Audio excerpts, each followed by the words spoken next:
Raga mereka tak lagi muda, namun semangat mereka tetap menggelora. Inilah yang tergambar dari para lansia dalam mengisi sisa waktu mereka yang berharga dengan mendekatkan diri pada Sang Pencipta. Terletak di wilayah pegunungan dengan jalan berkelok, berikut bibir jurang nan rawan. Namun keindahan alamnya sungguh memesona. Suasana teduh pun terasa saat memasuki pondok pesantren yang berada di lereng Gunung Gajah Mungkur, Banyubiru, Kabupaten Semarang.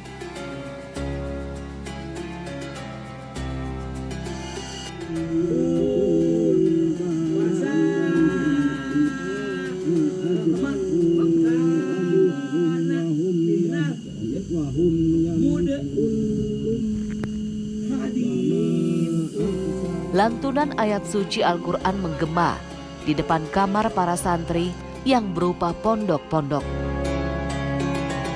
Tampak seorang pria lanjut usia terbata-bata dalam melantunkan ayat suci Al-Quran.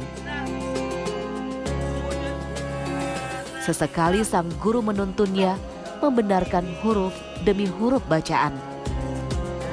Itulah pemandangan di sebuah pondok pesantren istimewa yang memfasilitasi para lansia dalam memperdalam ilmu agama. Inilah Pondok Pesantren Kasepuhan Raden Rahmat. Satu pondok pesantren yang santrinya adalah para lansia. Oleh sebab itu, maka pola pendidikan yang diterapkan itu adalah bersifat reflektif, konsultatif. Di satu sisi lansia adalah sosok-sosok yang sangat sudah kental dengan asam garam kehidupan. Di satu sisi lain, pondok pesantren ini juga secara terbuka untuk memberikan arahan, bimbingan menuju akhiran yang baik dalam hidup yang disebut dengan husnul khatimah. Pondok Pesantren Kasepuhan Raden Rahmat lahir tanpa sengaja. Berawal dari niat Winarno, sang pemilik seorang mu'alaf yang melepas kehidupan mewahnya di Jakarta pada 2018 demi menemani sang ibu di kampung. Disinilah ia merasa prihatin banyak para lansia di tempat asal Winarno yang tak terawat, baik fisik maupun rohaninya. Terlebih di kampungnya, pemeluk agama Islam hanya sekitar 50%. Sisanya non-muslim dan penganut aliran kepercayaan. Winarno pun bertekad memberi sentuhan dakwah di kampungnya. Ketika saya mau pulang ini, niat saya adalah satu, sebagaimana yang saya diajarkan sejak lama. Sebaik-baik kita adalah orang yang kemudian ingat kepada orang tuanya. Sehingga ajaran yang lama itu kemudian saya terapkan kembali begitu saya pulang. Alhamdulillahnya ibu saya ini masuk Islam paling terakhir. Awalnya tidak pesantren. Jadi ini posyandu, lansia. Kebetulan ibu saya ini adalah salah satu pasien atau salah satu klien di posyandu lansia yang dibina oleh Puskesmas Kecamatan Banyubiru. Nah, kebetulan saya punya keinginan untuk bagaimana ibu saya yang belum bisa mengaji ini kemudian bisa mengaji. Maka waktu itu saya membuat TPQ Lansia, Taman Pendidikan Quran tapi khusus untuk lansia. Seiring berjalannya waktu ternyata alhamdulillah banyak dikenal, baik dari kalangan birokrasi yang sering, kebetulan posyandu kita juara 1, kita kemudian terpublikasi, maka ada mulai keinginan untuk orang mukim di sini. Maka kita kembangkan yang awalnya pesantren lansia itu jadi pesantren warga. Meski tidak mudah jalan yang dipilih Winarno, namun Allah pun memberi jawaban dengan melancarkan berdirinya Pesantren Kasepuhan Raden Rahmat. Agar mudah mengajak masyarakat, Winarno memilih metode dakwah yang bisa diterima bernuansa Jawa. Dipilihlah nama Kasepuhan. Kegiatan pesantren pun bernama Olah Rogo, Olah Jiwo, serta Olah Roso.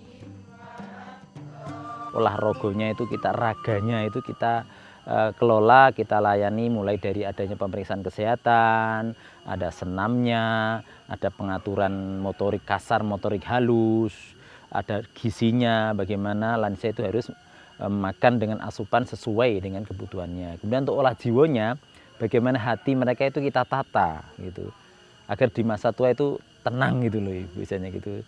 Dengan dasar yang kami miliki dari Al-Quran, yaitu alladzina amanu wa tatma'innu qulubuhum bidzikrillah. Jadi mereka kita ajak untuk mengingat Allah, karena dengan mengingat Allah itulah hati menjadi tenang gitu. Kemudian yang olah rasa ya kita ajak, walaupun dalam kondisi masih sudah lansia begitu, tapi mereka masih berguna untuk orang lain. Aktivitas di pesantren Kasepuhan Raden Rahmat tidak hanya beribadah. Tergurat ekspresi riang puluhan lansia yang bersemangat mengikuti berbagai kegiatan. Di pondok pesantren Kasepuhan Raden Rahmat, tidak hanya terdapat santri yang bermukim, terdapat juga santri non-mukim, yaitu santri yang tinggal di rumah masing-masing. Bagi para santri yang tinggal di rumah, pihak pesantren melakukan kunjungan rutin untuk pembinaan spiritual, pemeriksaan kesehatan, hingga penyaluran bantuan biaya hidup. Lansia ini adalah sosok yang istimewa. Maka tidak perlu ilmu-ilmu banyak sebetulnya. Anggap saja santri-santri yang datang itu adalah orang tuamu sendiri. Santri di sini bukan hanya dari warga sekitar Semarang, Jawa Tengah. Terdapat juga santri dari luar pulau seperti Usman yang berasal dari Bengkulu. Oh, saya masuk ke sini tanggal 1 Januari 2022. Yang membuat saya mau itu memang saya ada kekurangan, ngajinya belum banyak benar itu. Jadi kebetulan itu saya buka YouTube, nampaklah ada pesantren lansia. Nah, apa yang saya cari selama ini ada di sini rupanya. Untuk bisa bergabung, pesantren Kasepuhan Raden Rahmat hanya mengenakan biaya berupa infak terbaik. Namun bagi para santri yang tinggal di pondok, pengelola memberikan metode pembiayaan subsidi silang berdasarkan kemampuan masing-masing santri. Pondok pesantren Kasepuhan Raden Rahmat memiliki misi, kedepannya akan menjadi pusat pembinaan lansia, karena tiada kata terlambat untuk belajar agama Islam dan mengejar hidayah Allah Azza wa Jalla. Terbukti banyak lansia yang ingin mendalami agama karena selama hidupnya terkesan abai dan sibuk mengejar dunia.